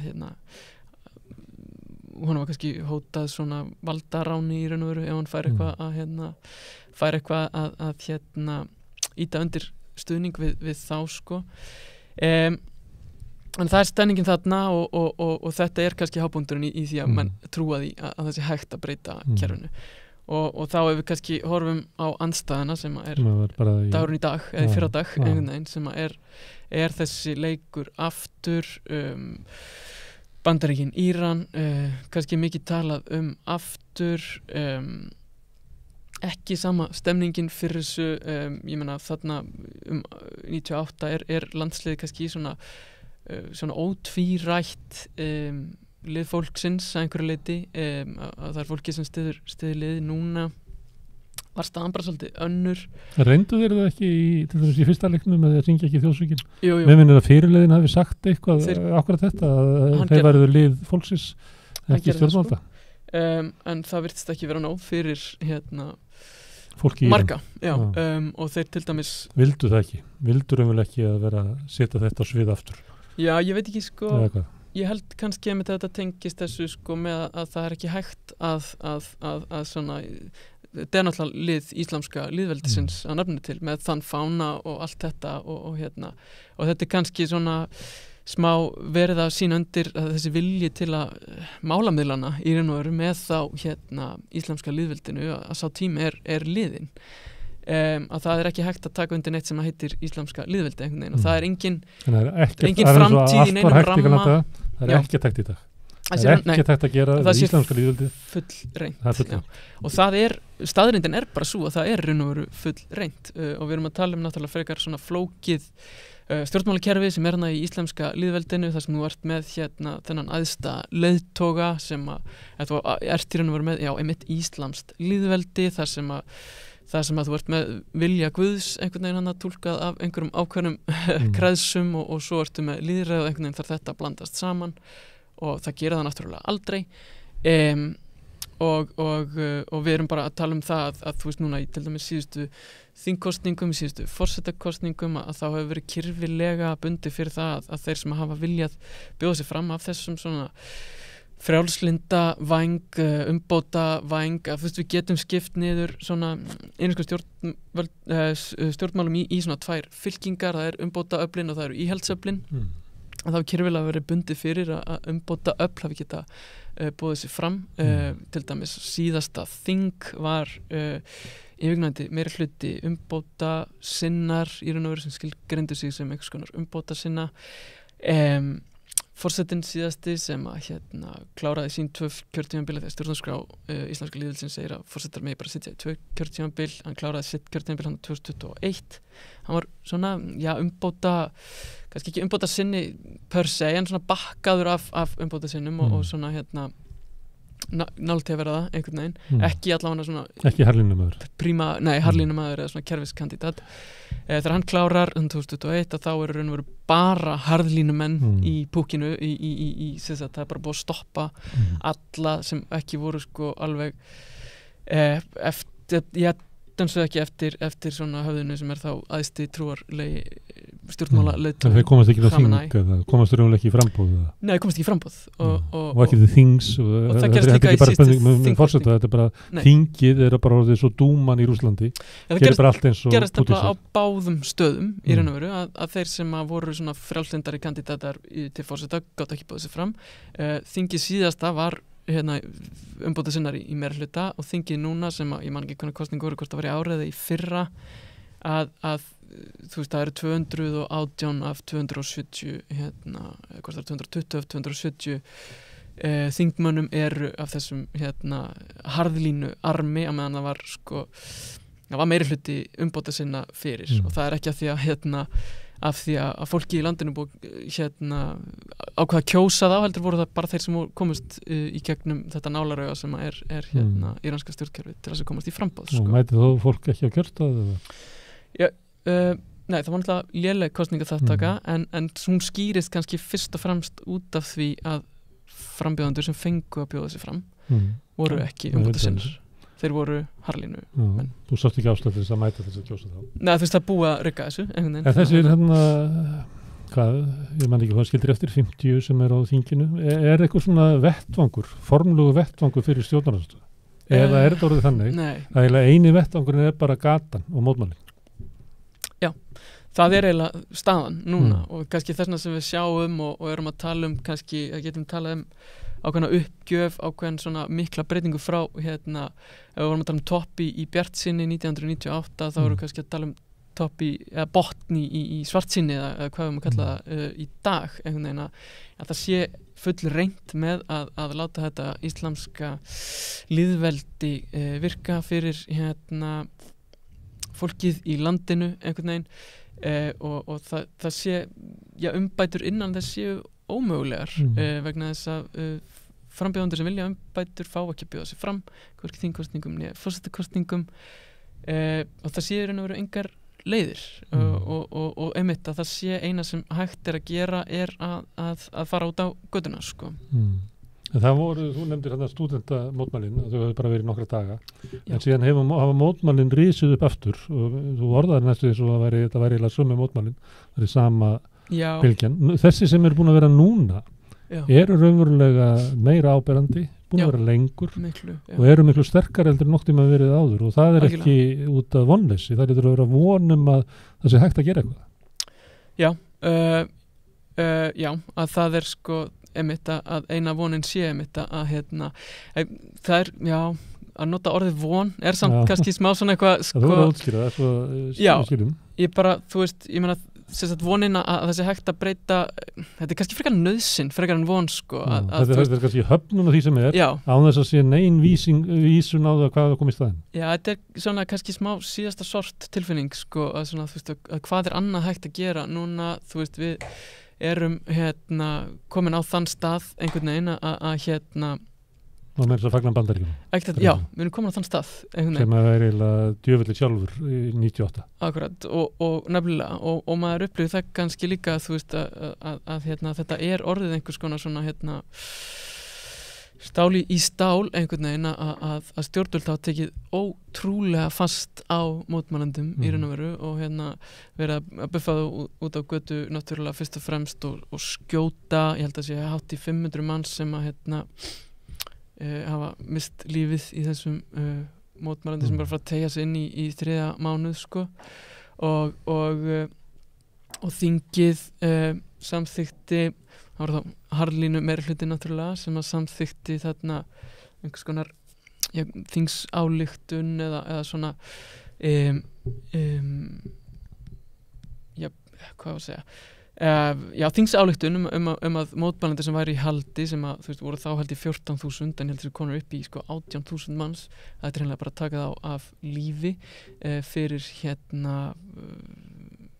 þau brot að vera sko held að orðræðan sé mér en vera brot gegn Guði einhvern veginn þegar þeir sjá sig sem sko handbendi Guðs og þá að mótmæla þeim sé þá einhvers konar brot gegn Guði að þetta sem að þingið að kalla eftir þó að náttúrulega dómstigið kannski svara ekki þinginu svo beint að það hefur ekki áhrif annað en að vera svona, bara ályktun einhvern veginn, yfirlýsing kannski en það náttúrulega svakaleg yfirlýsing að fara með einhvern veginn að kalla eftir dauða þessa 14-18.000 manns eða bara mörg þúsund manns í raun og veru og við höfum svo sem ekkert séð hvernig, þú veist, dómstólar nú byrjaðir að dæma einhverja til dauða, ég held að þetta hlaupi nú bara á nokkrum þó ennþá sem hafa verið dæmdir til dauða fyrir þessi brot gegn Guði þá það hefur verið gert til þess að stoppa þetta það er náttúrulega tónninn sko, það er tákgrænt eða er þetta fórustu fólki sem þeir eru alltaf að drepa 14 eða 18 manns þá ætlar bara að drepa alla já, og það er náttúrulega bara, þú veist, svona merki hversu hart þetta að stjórnvöld segja bara ef þið mótmælið þá átaka ykkur á lífi og fólki heldur áfram að mótmæla einhvern veginn að þá það minnir maður svolítið á Suður-Ameríku og herforingjastjórnir þar sem að voru bara þurrkaðir út eða Indónesíu þar sem vinstri menn voru bara þurrkaðir út fangelsir á leikvöllum og síðan bara látið hverfa þannig það er aðferðinar og þú nefndi að líka sem er farið bara að buffa fólk að þetta eru aðferðir sem eru notaði víða að fara allir þessi eru gert í Afríkulöndum í aðdraganda kosninga farið inn í hverfi þar sem eru vitað stjórnarandstaðnir og fólki bara barið bara til þess að skapa bara ótta og bara brjóta niður fólk það er einmitt svona málið og kannski þeir eru með allar aðferðirnar í gangi harðstjórnar aðferðir í raun og veru sko og en samt heldur fólk áfram að mótmæla einhvern veginn og þá er kannski þá sem að hvort það er von eða nauðsyn að þá fær maður kannski frekar á tilfinninguna að sé nauðsyn einhvern veginn að því að það er ekki hægt að lifa við þetta eins og þetta það er ekki hægt að lifa við þetta eins og þetta og þegar stjórnvöld eru farin að hóta hátt í 20.000 manns lífláti einhvern veginn að þá held ég að það sé nú ómögulegt fyrir almennan borgara til dæmis að sitja hjá og láta það ganga yfir þegar stjórnvöld eru farin að tala svona sko. En valkosturinn sá að sitja hjá eða fara til götu og vera handtekinn og drepinn Já, að þú veist, þetta er náttúrulega 80 miljóna land sem að þú veist, stjórnvöld get ekki haldið þeim náttúrulega niður ef allir fór út á götu og allt þetta hver og einn þarf að taka ákvörðun hver og einn þarf að taka ákvörðun einhver er fremstur og þú veist það aldrei sjálfur já, svo er náttúrulega alltaf þetta moment hvenær þú upplifir það sem svo að mótmæli sé orðið nógu stór og nógu mikil til þess að þú takir þátt einhvern veginn að það borgi sig að þetta sé einhvers konar lífanlegt alternativ sem að mótmælin bjóða upp á. En hefur það verið þannig, eitthvað svona staður þar sem að hópurinn hefur orðið svo stór að lögreglan eða hvað kallar þessar sveitir hafi ekki ráðið við það, eða er eitthvað svona tegunda mótmælum sem að hafa virkað? Það sem skjól fyrir fólk að mótmæla? Ég heldur nú ekki til svona langs tíma neitt sko að þú veist að það eru alltaf þessar sveitir mættar einhvern veginn en kannski það sem að gerast náttúrulega þetta er svo mikið út allt einhvern veginn náttúrulega að það kannski þetta að henda reiður á því fyrir stjórnvöld einhvern veginn að brjóta niður en svo getur náttúrulega líka þú veist farið yfir að þú veist þetta er náttúrulega líka þú veist land fullt af minnihlutahópum einhvern veginn og það hefur kannski alveg verið þar eins og þetta náttúrulega byrjar á þessari kúrdísku stúlku í raun og veru sem deyr hann í haldi margir kúrdar komið og stíðið fram og það hefur verið mjög til dæmis þú veist einhverstaðar sá ég bara þú veist einhver merkjum að herinn og einhverjana loftskeita árásir hafa verið sendar á einhverja svona kúrdísku borgum þar sem var mikið af mótmælum og það er líka fara að tala bara að það sé þjóðarmorð í gangi í Balúchistan sem er einn af þessum minnihlutahópum sem eru Balúchjar sem eru hérna í suðaustur hluta landsins. Þetta er náttúrulega kannski þeir hópar sem eru líklegast til þess að vera með skipulagða hreyfingu til þess að halda utan mótmælin. Jú, það eru þeir sem eru búin að vera í sjálfstæðisbaráttu í nákvæmlega og kannski eitthvað svona annað identity heldur en bara og mætta meiri hörku.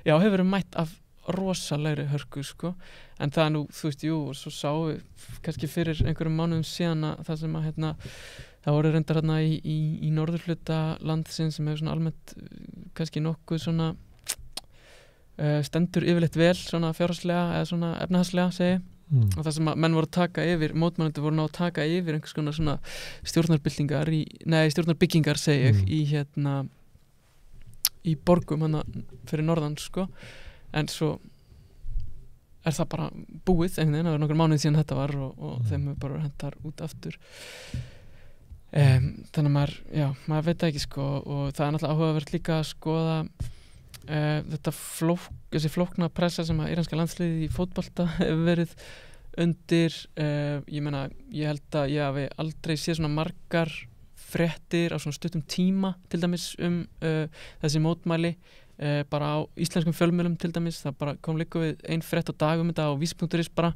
þar sem að það var að vera að vitna í einmitt fyrirliðan sem var með einhverjar yfirlýsingar að það var strax komið einhvern veginn að þeir hefðu ekki sungið þjóðsöngin þannig að það hefur verið rosalega stór einhvern veginn vettvangur fyrir þessa litlu hluti sem þeir hafa þorað að segja einhvern veginn og íþróttirnar hafa í raun og veru spilað frekar svona stórt hlutverk í þessu líka það er þessu alþjóðsviðinu víða sem er að taka af sér slæðuna já, það var klefurkonan til dæmis það var ein sem var innan Íran held ég sem var bogfimmi kona sem tók af sér slæðuna svo var leikonu stíði fram við vorum líka með þarna strandfótboltalið sem að fagnaði með því að maður sem skoraði og fagnaði með því að gera svona klippa hár lát bragð eitthvað ég sá það reyndar á hann er ekki velkominn aftur í strandfótboltalið íslamska lýðveldisins eftir þetta sko þannig að það hefur verið svona kannski þess að svaraði eins og þess með fótboltan að þá hafa verið að handtaka svona eldri fótboltamenn kannski einhverja þessar sem spiluðu 98 ég veit ekki, ég þekki ekki íranska fótboltasögu, það var að svona senior fótboltamenn voru handteknir svona stuttu fyrir leik það er svo verið að terrorisera leikmennina það var einn annað sem var handtekinn sem er með svona íranskur kurdi sem hafi verið í landsliðinu bara þú veist á síðasta HM til dæmis þannig að hann spilaði ekki 98 en er búin að vera í einu af stærstu liðunum í Íran var svo ekki búinn samningur áfram þar víst að þeir eru búin að vera vókal styðja mótmælendur og svona gegn ríkinu eða íslenska lýðveldinu og hann handtekinn hann að stuttu fyrir leik einhverja þessum gömlu hetjum eins og Ali Karimi sem að spilaði reyndar ekki hennar leik 98, heldur hann að spila bara stuttur seinna held hann sér reyndar baserar í Dubai þannig að hann var ekki handtekinn en ég veit að það voru einhverjar eigur hans voru gerðar upptækar til dæmis hvort hann átti eitthvað hús þarna einhvers staðar í Íran sem var tekið. Þetta svona Eiðar Guðjónssonir Íran sem sem verið að ráðast á og Ali Dai sem Þetta svolítið þegar stjórnvöldur byrjað svo sem ég nefndi nú Suður Ameríku þar vegur menn sem ekki við að drepa bara þjóðhetjur úr músík og fleiri menn vegra sér ekki við neitt menn þóra alveg að láta hetjurnar hverfa Já ekki segja þetta en þú veist, og það kannski það sem við erum að pæla kannski núna að þú veist, nú íranska liðið á leiðinni heim frá Katar og þeir hafa verið með þú veist, þeim hefur verið það virðist vera sem að stjórnvöld hafa tekið þann pól í hæðina að þeir vilja eigna sér landslið, þannig að þeir eru búin að rósa liðinu fyrir sigurinn gegn Wales til dæmis og hafa rósað virðist vera að þeir sé að svona snúa blindu auga að þessu með skilst til dæmis að það hafi ekki verið sýnt í íranska ríkissjónvarpinu þegar þeir sungu ekki þjóðsöngin til dæmis það stóðu sér verst í þeim leik þannig að stjórnvöld getur notað það Já, þú veist, það náttúrulega alls konar sem að þeir getur tæklað En segðu mér, þetta eru stjórnvöld sem eru bara alræðis stjórnvöld sem eru að berja á fólki En einhver svona hugmyndanlegt barátta á milli? Skiptist íranska þjóðin í tvennt annars vegar þeir sem að vilja fara lengra inn götu íransku byltingarinnar og hins vegar þeir sem eru hlintari því að Íran verði líkara Vesturlöndum. Svona hefðu kannski getað talað 1980-85. Eitthvað svona eða þetta bara búið að vera svo lengi að þannig bara yfirvald sem að bara vald sitt með hörku og það ekki pólitík lengur í þessu? Nei, ég held að það sé svolítið svona komið yfir það einhvern veginn innanland en svo kannski annar tepolli eitthvað svona allir þessir Íranir sem hafa alltaf flúið land og kannski á mismunandi tíma og þú veist eins og í Bandaríkjunum sem stór hópur Írana til dæmis og einhverjir sem að hafa verið að kalla eftir konungnum aftur einhvern veginn það náttúrulega þú veist ennþá krónprins í raun og veru Pahlaví krónprins sem að hefur samt bara ekkert búið í Íran líka við frá því að maður bara barn náttúrulega. Þetta náttúrulega líka, þú kemur eiginlega að sem svona sorgarsagan við Íran að þú veist, við viljum þetta ekki svo engin samstæð hvað við viljum í staðinn sumi vilja fara konungsríki, sumi vilja gera svo Vesturlöndum, sumi vilja búa til eitthvað sem svona þjóðernisleg svona stefna okkar menningu og það engin Nei og það kannski sjaldnast einhvern veginn svona í samfélagi hafa eitthvað svona vettvang til þess að glíma hugmyndin að fá að glíma Það náttúrulega engin vettvangur fyrir einhvers konar opinberri umræðu innan í Írans einhvern veginn og svo þegar þetta komið einhvern veginn til Bandaríkjanna í umræðu þar einhverstaðar á einhverjum svona fréttamiðlum sem eru baseraðir þar til dæmis að dekka Íran og það kannski fólk sem mitt flúði bara í byltingunni 79 eða eitthvað og ennþá kannski með einhver svona ákveðna pælingar þar að þá verður þetta rosalega erfitt í raun og veru og mjög svona kannski erfitt að vera tengdur kannski við landið sem maður ekki heimsótt í 40 ár pluss Margir svona hópar inn í Bandaríkjunum reynda að tala Kúbu á Flórida eða reynda að tala bara Ísrael inn í New York Akkurat það allt í svo mikil hörku að það ekki hægt að Akkurat og þannig að þetta náttúrulega snúið en innan Írans virðist náttúrulega vera mjög breið samstaða fyrir því að það sem að kannski þessi mótmálahreyfingar að byrja í kringum þessi svona slæðu hvað heitir þvingun sem á sér stað sem að konur verða að bera þetta og það eru mjög margir sem að hafa bæði trúarlegir póstar og alls konar fólk sem virðist vera samstæðum það allavega, það sé ekki í lagi, þannig að það allavega einhver grunnur sem að hægt að þetta snýst allavega kvenréttindi að einhver leyti algjörlega sko, algjörlega og klekkanir sem ráðast á konurnar og já, þær fá ekki að klæðast því sem að þær vilja klæðast og allt þetta hættu að vera bara já, deyja eins og við sáum hann að dæmi sem kveikir á þessu öllu að einhver er ekki með rétt slæðunur rétt á haustnum og geldur fyrir það með lífinu einhvern veginn og það heldur áfram og barðan heldur áfram náttúrulega að að því ég nefndi dúmuna hana í Rússlandi það sem er svona eitthvað sem að gæti lukkað eins og eitthvað líðræðin er það bara ekki og Rússlandi líka þannig að það er eiginlega engin vettvangur til þess að eiga hérna pólitísku umræðu sko.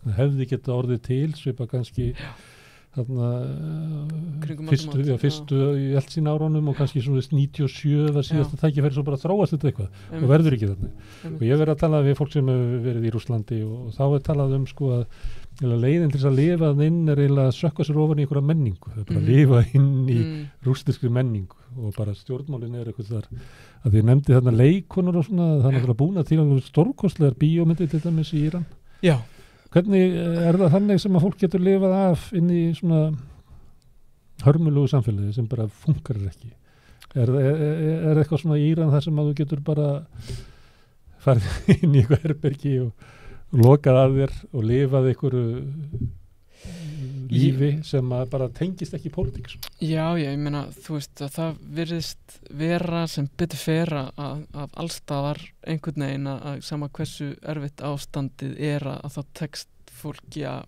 finna hamingjuna og finna einhver svona ljósan punkt og allt þetta dæmi sem er hægt að þú veist, einhvern veginn finna sig í og hjá sko, það er náttúrulega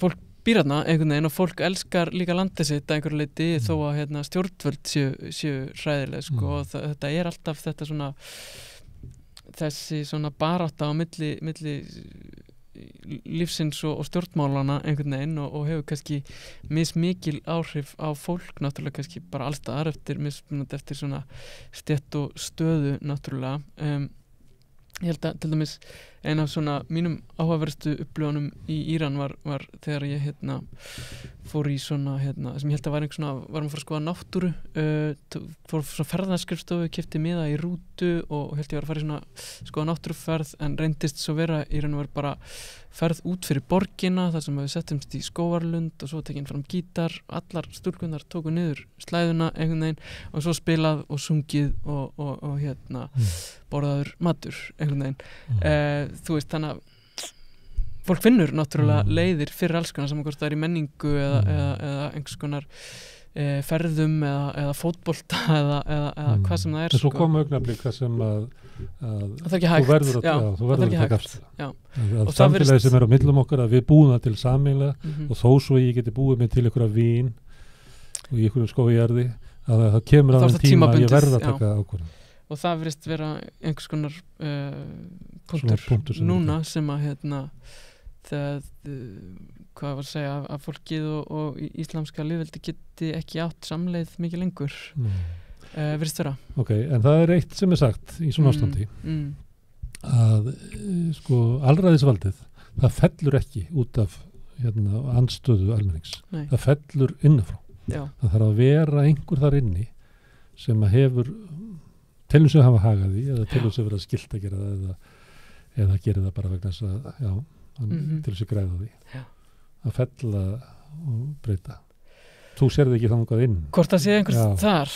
í þessum hópi harlínu manna að það sé að greina einhver mann tekst ekki einu sem í kringum sko, fólki í kringum Pútín sko Nei það væri erfitt að sjá hvernig það ætti að spila sig einhvern veginn, það er, þú veist, alltaf helst kannski það sem maður horfir til er aldur þessara líkil leikmanna einhvern veginn sem eru þá raun og veru original byltingamenn eins og Khamenei og þessi menn sem eru í kringum hann einhvern veginn en kannski nýliðnun í þessum harlínu stemningu, já, kannski þarf ekki að leggja dóm á hvernig það hefur gengið einhvern veginn, en hvað gerist þegar hann deyr til dæmis, hann 80 og eitthvað ára gamall og hefur verið að berjast við krabbamein og alls konar, hvort það sé einhver sem að deilir ekki hans Harlínu stefnu og hvernig hann stýrir og hversu vel honum gengur að svona afla sér fylgis utan sína stefnu sama hver hún og hvort hún sé frábrugðin eða alveg eins að það er aldrei hægt að stýra landi eftir sömu uppskrift og ég bara var síðasta ára samfélag þróast og stjórnmálin var að gera það með þannig að nei, ég veit ekki hvað, þú veist, ég veit ekki alveg hvað sem komi Gorbachev eða Khrushchev eða eitthvað já, þú veist, hvernig það verður sko, er erfitt að segja sko, en akkurat núna er hérna harka í þessu og erfitt að sjá svona sagt, þeir sem eru núna viðvöld eru harlínumenn og já. En íraska byltingin er náttúrulega eina af sko merkilegustu atburðum 2000-aldarinnar af því að þú sagðir að þeirra komin í þetta og hann dáði 89 hann kostaði til valda 79 sama tíma og Margaret Thatcher og Ronald Reagan hann er náttúrulega þetta er hluti af sko svo stórri sögu að einmitt, akkurat og náttúrulega var mjög stort fyrirbæri einhvern veginn í þessu og hérna. Og hefur mótað líf kannski ekki okkar en fólksins á þessu stóru landsvæði sko. Einmitt, akkurat og þetta allt saman sko, þetta er veraldarsagan einhvern veginn sem við erum að sjá hérna líka spilast fyrir augunum á okkur sko, að það er alveg á hreinu einhvern veginn að þetta er eitthvað sem við erum að sjá hann að gerast sko. Og mun hafa mikil áhrif eflaust, já og vonandi fer þetta einhvern veginn vel við verðum að vona það þakka fyrir að koma hingað Kjartan Orri hérna við erum svona næstuði á hérna skilum trúarbragða og stjórnmála og við ætlum að halda því áfram því að við ætlum að hafa því rómar og byrja söguna hérna reyndar í Jerúsalem stuttu eftir að Jesú Kristur féll frá.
Já, það er hérna sem sagt bók sem var að koma út sem er þýðing á bók eftir Anthony Burgess, heitir Veldi hinna illu, þetta er náttúrulega svakalegt í titillinn í jólabókaflóðinu og þetta er bók sem að fjallar svona upphafsár kristninnar og þýðandinn hingað komin. Vertu velkomin. Já, takk. Helgi Ingólfsson fekk hérna söguefnið þetta er náttúrulega búið að vera að skrifa margar sögur þetta. alveg fjölmargar og hérna örugglega enginn sem hefur tölu á þeim, sérstaklega kannski fyrsta öldin eftir Krists burð. Og hérna Þetta náttúrulega stórkostleg saga að því að þú ert með þarna lítinn söfnuð í Palestínu eða í Ísrael í kringum einhvern mann og síðan einhvern veginn atvikast að þannig að þetta verður sko ótrúlega öflug trúarbrögð og þetta kviknar þarna á árunum á eftir að hann það ekki hægt að segja að Jesú hafi búið til kristnina, frekar að Páll Póstur hafi gert það. Nei, en þetta dálítið sko þannig að það sögumæður í bókinni og hann ekkert mjög trúaður á framtíð þessara trúarbragða. Og sem sagt þetta var ekki ástæðu þessi uppöð kannski? Nei, og svo það líka annað að menn eru á fyrstu öld, þá eru þeir að bíða eftir endurkomu Krists og svo fengur þeir að bíða fram á aðra öld og þriðju öld og þá fyrir þetta að taka á sig eitthvað skipulag. Þannig að þetta svona laust í reipunum.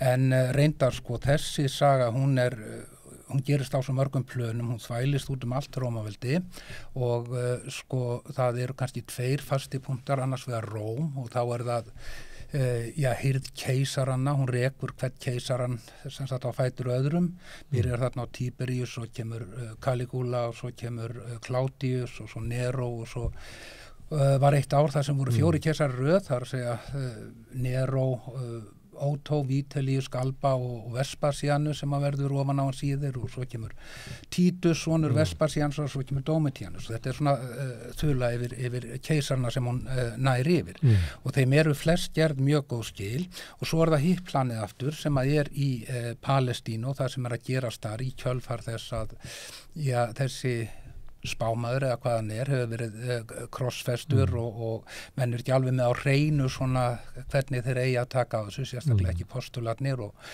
þetta var hann ekkert mikið í að svara fólki hverja væri og virðist nákvæmlega svara bara út og suður, það hægt að túlka sem sagt svöran seinlega á alla vegu, þannig séð og sko sögumadurinn hann segir eiginlega í upphafi að hann sé hrifinn af siðfræðinni en telja guðfræðin sé bara gaga, hún sé bara tóm vitleysa sem að liggi þarna til grundvallar. En hún var ekki alveg orðin til þessi guðfræði þríeina guðinn og Nei, þetta bara hluti af gyðingdóm. Hún dálítið svona mótast, hún verður til dálítið sko í gegnum bókina, það til dæmis þegar að heilagur andi kemur yfir þá sem sagt á hvíta sunnu postulana sem sagt og sem sagt þeir að rífast það hvort þetta hafi verið dúfa eða fugl eða andi eða hvað þetta var sem að kom inn í þá. Þannig að það svona einhverjar hugmyndir sem að byrja að mótast og það einmitt farið dálítið sko djúpt í ræturnar þarna, svona fjallaðu það hvernig hugmyndirnar verða til, hugmyndir hinn þríeina guð og þá sem sagt það ekki fjölgyðistrúar komið með þríeina guð eða ætlar að vera eingyðistrúar annað borð og líka farið í sem sagt hvað að segja pólitíska og trúarlega hópa í Palestínu á þessum tíma eins og Farísea, Essena vandlætarana og fleiri hópa sko og þeirra baráttu innbyrðis afstöður til rómverskrar landstjórnar og svo tekst að sko fletta þetta allt saman þannig að það líka sögð persónleg saga, það sem sagt það varðsveitarforingi í Pretoríunni. Pretorían var lífvarðasveit keisarans og sem sagt hann ungur og uppdyktur persóna uppdyktur persóna en hann gerður skyldur keisarunum, hann af júlíönsku ættinni svo kalluð, reyndar af sérstakri grein sem svona fjarskyldein og sem sagt hann af því að hann í kringum keisarana þá getur hann upplifa voðalega margar hluti, til dæmis kemur hann í tengslu við morði á Caligula þegar að því kemur og verður síðan sérstakur sveitarforingi fyrir Messalínu, ég veit nú ekki hvort þú kannist, kona Claudiusar sem að var vergjörð mjög þetta náttúrulega allt household name sem að þú veit bara að telja upp það búið að búa til svo mikið efni þetta nákvæmlega, en reynda þegar Burgess gerir þetta sko þá nú ekkert mjög margt til viðmiðunar annað heldur en Robert Graves og I, Claudius og Claudius the God, það svona það sem og hann alltaf tók þátt í því að svona kannski að móta þessar sögur inn í okkar menningu, því hann skrifaði ekki bara bækur þetta, hann skrifaði handrita sjónvarpsseríum sem að Jú, nákvæmlega og sem sagt hann gerir það eiginlega í réttri röð, þannig að hann byrjar eiginlega sko á Mósi og síðan kemur sem sagt Kristur og síðan kemur útbreiðslan þessar kristnar, þannig að það svona, sem alveg sér saga hvernig þetta gat orðið.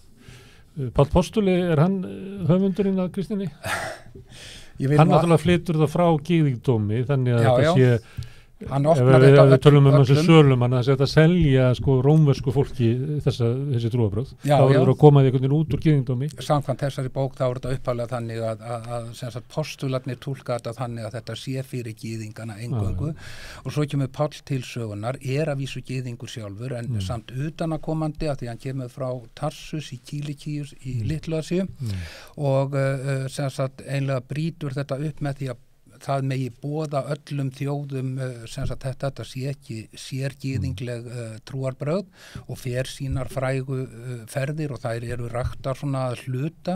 Páll veigamikil persóna í þessu en samt erfitt að finna einhverja eina aðalpersónu. Nei, og hann notar uppstyktaða persónur til þess að tengja saman raunverulega atburði. Já, í raun og veru. Þetta auðvitað vel þekkt í bókmenntum. Þetta hefur auðvitað alltaf verið gert í svona bókmenntum og já, þannig að við getum veltið fyrir okkur Antoni Burgess hafi verið að gera þetta, en okkur þú að þýða þetta? Burgess hefur verið eftirlætis að rithöfundu minn í mörg ár, einn reyndar af mörgum en ég tel hann illa kynntan af því að hann eiginlega þekktur bara fyrir eina nóvellu sem A Clockwork Orange og Ég var í upphafi að segja að við ættum kannski að fjallum hana þar sem að hún fjallar að sömuleitu viðbröð við svona gengjum ungherra sem að allt í Reykjavík stendur fram yfir. Jú, það er kannski verðugt efni út af fyrir sig sko. Og við getum ekki margt af því sem hann hefur gert því hann var yfirleitt alltaf að fjalla eitthvað sem að var svona áriðandi.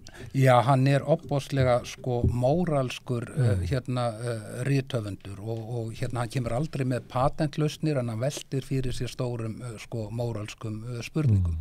Og ef við förum í A Clockwork Orange þá það auðvitað, þar heitir sögupersonan Alex og A neytandi forsketi og Lex eru lögin, hann gegn lögunum frá upphafi og en svo maður skoðar við hvaða kringustæður var Burgess að skrifa þá bók, það 1962 og hann var að fara til Sovjetríkjana, það opnaði svona smá gluggi fyrir heimsóknir til Sovjetríkjana, náttúrulega heimsækja þarna Leningrad sem var þá samt í Pétursborg í dag og hann þurfti að læra rússnesku, hann tilengaði sér alltaf, hann var gríðalegu málamaður, til dæmis þegar hann frétti það þegar hann var komin á gamals aldur, hann væri með krabbamein, þá ákvað hann að láta gamlan draum rætast og fór að læra japansku, það var svona dæmigert fyrir hann að eltast við tungumál og þegar hann var að fara til Rússlands þá ákvað hann að læra rússnesku og hvaða leið var betri til þess önnur en svo að skrifa bók sem A Clockwork Orange sem skrifuð með svona rússnesku slangri.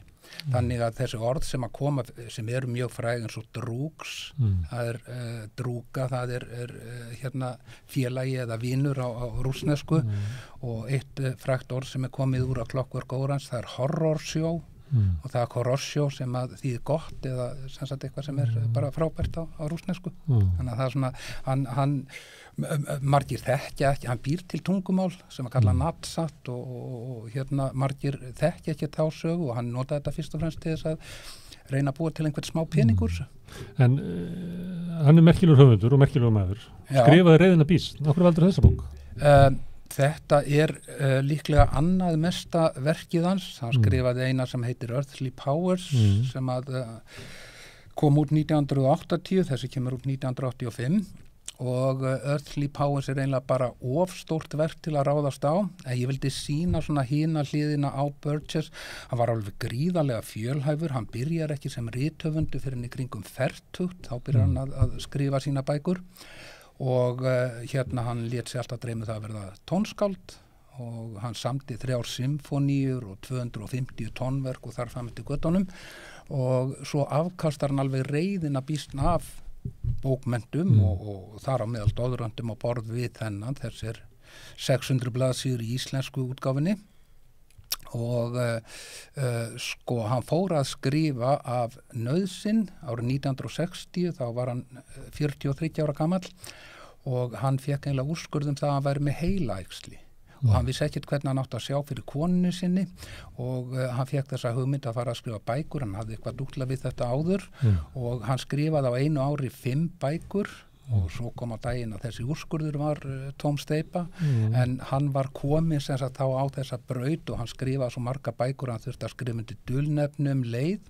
svo var hann að gagnrýna bækur líka og lendi því að gagnrýna bók eftir sjálfan sig sem sagt undir dulnefni og það komst upp og hérna lendi í því já, hann tók það að sér hann lýsir svo öllu, hann skrifaði sjálfsævisögu í 2 bindum sérstaklega fyrirhlutinn frægur heitir Little Wilson and Big God af því að hann hét Wilson í raun og veru hans raunverulega nafn var John Burgess Wilson en af því hann var sko, hann starfaði sem kennari í utanríkisþjónustu Breta og það þótti ekki samræmast alveg að þeir væri að fást við ritstörf þannig að hann þurfti að taka sér höfundanafn og já en allavega mér þykir hann einn af svona merkilegri höfundum og ekki bara höfundum heldur líka menningarvitum það er að segja sko menningarlega Þú með skemmtilegan haus Þú veist að vera með skemmtilegan haus hvernig hann horfir á heiminn og hvernig hann metur hann og stundu sagt að lesa bókar eins og fá að skipta haus í smá stund og fá hann haus þannig að þú mælir með því að fólk setja hausinn á honum á sig Já, ég mæli með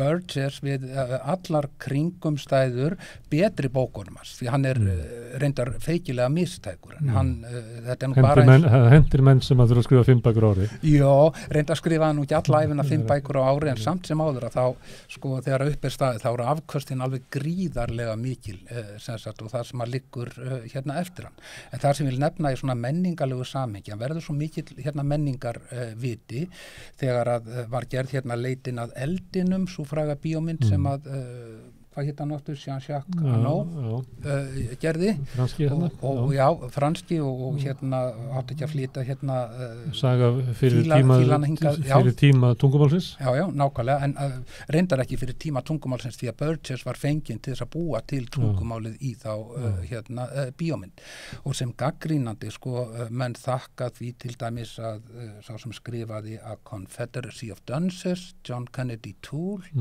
að hann skildi ná í gegn, hann var reynda búin að svifta sér lífi, hafði aldrei fengið þessa bók úr gefna og svo verður hún ein af áhrifamiri bókum 20. aldar honum líka eignaður fyrir Umberto Eco að hluta til, það er að segja þegar nafn Rósarinnar kemur út að þá er hann einna fyrstur til að lofa hana Burgess bjó á Ítalíu, hann bjó svo víða, hann svona þvældist hann var eldur af skattyfirvöldum rakinn frá Bretlandi, fór þá til Möltu, síðan til Ítalíu, síðan til Mónakó, síðan til Frakland, síðan til Sviss, hann bjó öllu sem stöðum og kunni sæga af tungumálum. Þú sagðir að þú vildir að fólk svona kynntist honum og eins og væri svona ósáttur við svona stöðu hans í bókmyndasögunni. Já, ég sjálfur sér ekki bara... Þeir eru nokkuð svona kallar sem að gera á mikið og skipta sér að mörgu sem er svona erfitt að eitthvað neina að setja á okkur hillu og flokka með öðrum. Burgess er það alveg hérna tvímælaust og það er dálítið erfitt að hérna flokkan hann er svo sterkur einstaklingshyggjumæður að mörgu leyti en hann leið sko er með svo breiðan móralskan boðskap að hérna en hann er dálítið á þessari línu aldrei taka mark á stjórnvöld sem sagt eru þvingandi en leið sem sagt verið góð hvert við annað sem sagt hann segir einhverstaðar í þessari bók að það er þessi tvennt sem er þessi virði að lifa fyrir, það er æskan og umburðarlindið og það er svona Hann hefur ekki trúið því að svona það sé að geyma kærleikan í svona struktúr stjórnvalda og trúarbragða.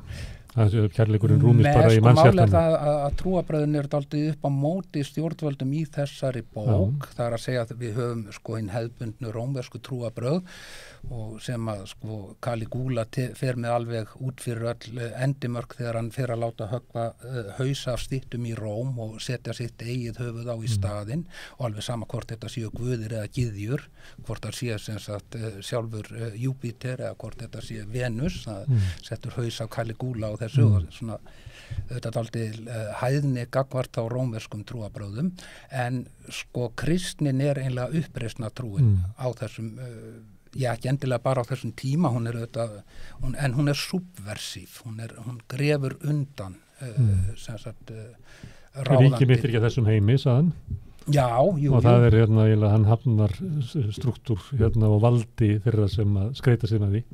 Já, vissulega en það er auðvitað þetta að það er hægt að túlka á svo marga vegu og svo kemur Páll postuli dálítið eins og skrattinn úr sauðarlegnum með sína útlagningu á þessu að því að hún gengur svo þvert á útlagningu hinna postulana en svo er það líka að allt er þetta gert í þessari bók innan hins bókmenntalega ramma við fáum tilfinningu fyrir öllum persónum, þeim eru gefin karaktereinkenni og svona persóneinkenni þannig að þetta er litteratúr á mjög svona breiðum basis. Og listilega að mínu viti alveg listilega vel gert. Þú hefur spreyttið á því að búa til sögulegar skáldsögur? Já, eitthvað hefur gert að því. Já. Og finnst þér hann vera fyrirmynd? Já, eða svona... hann, einn af mjög nánum vinum Burgess var Gore Vidal og hann til dæmis hefur skrifað margar... Hann er svona svipaðu gaur, það er ekki hægt að setja inn í neillu. Nákvæmlega, það er eiginlega það sem að er. Og skrifuðu hvoru sitt gott bókasafnið? Hvor fyrir sig skrifar, sitt gott bókasafnið, mikið rétt, og svo voru þeir í því að mæra hvor annan, sem sagt,